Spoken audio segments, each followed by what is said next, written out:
L'échec est souvent perçu comme une expérience négative, une humiliation, une preuve de notre incapacité. Pourtant, l'échec peut être une source d'apprentissage, de croissance et de réussite. Dans cette vidéo, nous allons explorer cette idée en nous appuyant sur la citation d'Albert Einstein, « L'échec est le fondement de la réussite ».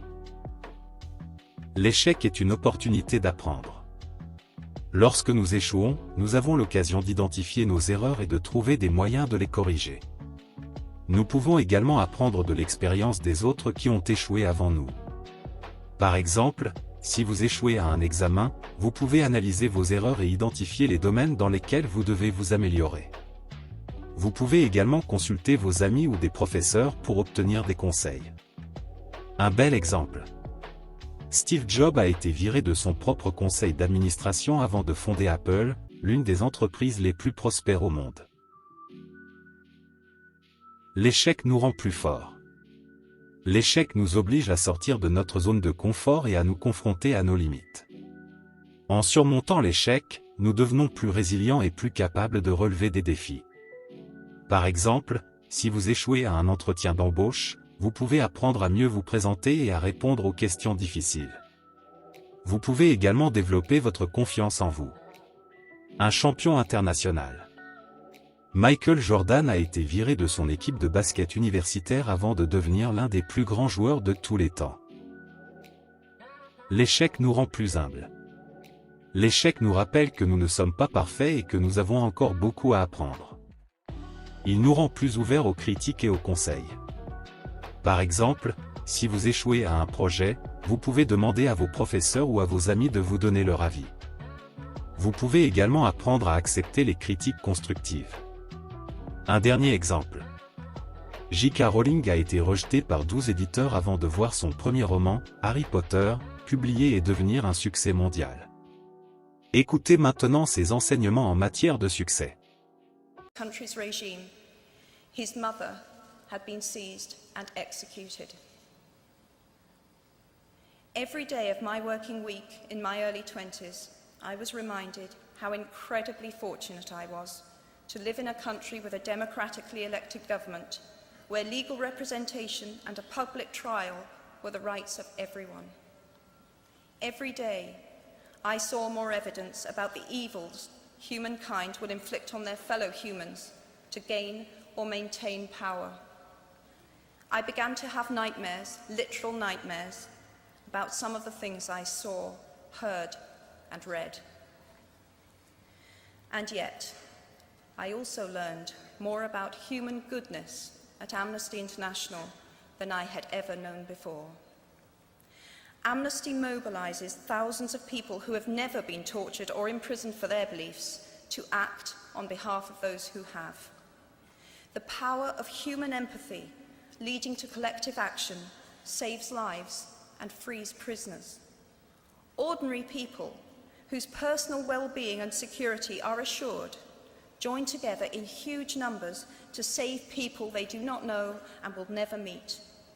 My small participation in that process was one of the most humbling and inspiring experiences of my life.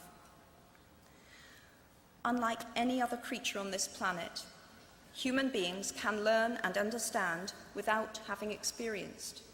They can think themselves into other people's places. Of course, this is a power, like my brand of fictional magic, that is morally neutral. One might use such an ability to manipulate or control, just as much as to understand or sympathize. And many prefer not to exercise their imaginations at all. They choose to remain comfortably within the bounds of their own experience, never troubling to wonder how it would feel to have been born other than they are. They can refuse to hear screams or peer inside cages. They can close their minds and hearts to any suffering that does not touch them personally. They can refuse to know. I might be tempted to envy people who can live that way, except that I do not think they have any fewer nightmares than I do. Choosing to live in narrow spaces leads to a form of mental agoraphobia, and that brings its own terrors. I think the willfully unimaginative see more monsters. They are often more afraid. What is more, those who choose not to empathize enable real monsters, for without ever committing an act of outright evil ourselves, we collude with it through our own apathy. One of the many things I learned at the end of that classics corridor down which I ventured at the age of 18 in search of something I could not then define was this, written by the Greek author Plutarch: "What we achieve inwardly will change outer reality." That is an astonishing statement, and yet proven 1,000 times every day of our lives. It expresses in part our inescapable connection with the outside world, the fact that we touch other people's lives simply by existing. But how much more are you, Harvard graduates of 2008, likely to touch other people's lives? Your intelligence, your capacity for hard work, the education you have earned and received, give you unique status and unique responsibilities. Even your nationality sets you apart. The great majority of you belong to the world's only remaining superpower. The way you vote, the way you live, the way you protest, the pressure you bring to bear on your government has an impact way beyond your borders. That is your privilege and your burden. If you choose to use your status and influence to raise your voice on behalf of those who have no voice, if you choose to identify not only with the powerful but with the powerless, if you retain the ability to imagine yourself into the lives of those who do not have your advantages, then it will not only be your proud families who celebrate your existence, but thousands and millions of people whose reality you have helped change. We do not need magic to transform our world.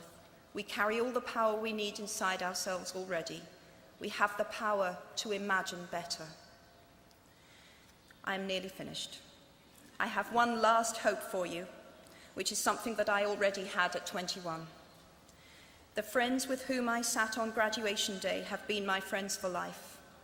They are my children's godparents, the people to whom I've been able to turn in times of real trouble, people who have been kind enough not to sue me when I took their names for Death Eaters.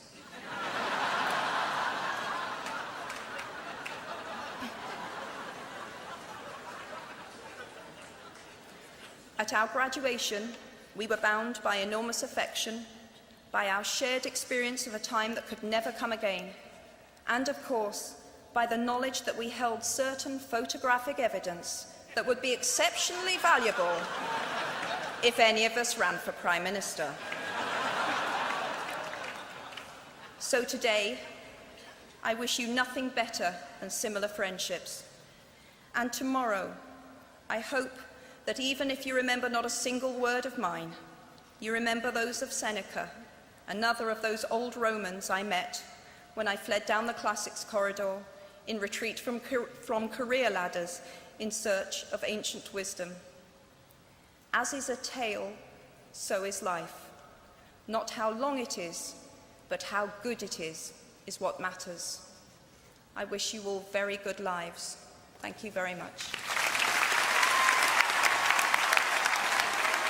L'échec est une expérience normale et inévitable de la vie. Il ne doit pas être considéré comme une fatalité, mais comme une opportunité de grandir et de réussir. La prochaine fois que vous échouerez, n'abandonnez pas. Je répète, n'abandonnez jamais. Prenez-le comme une opportunité d'apprendre, de grandir et de réussir. Et vous? Avez-vous connu déjà un échec dans votre vie? Avez-vous échoué? Qu'est-ce que vous avez appris de cette expérience? Merci beaucoup d'avoir regardé cette vidéo. Je vous donne rendez-vous très bientôt pour une prochaine vidéo.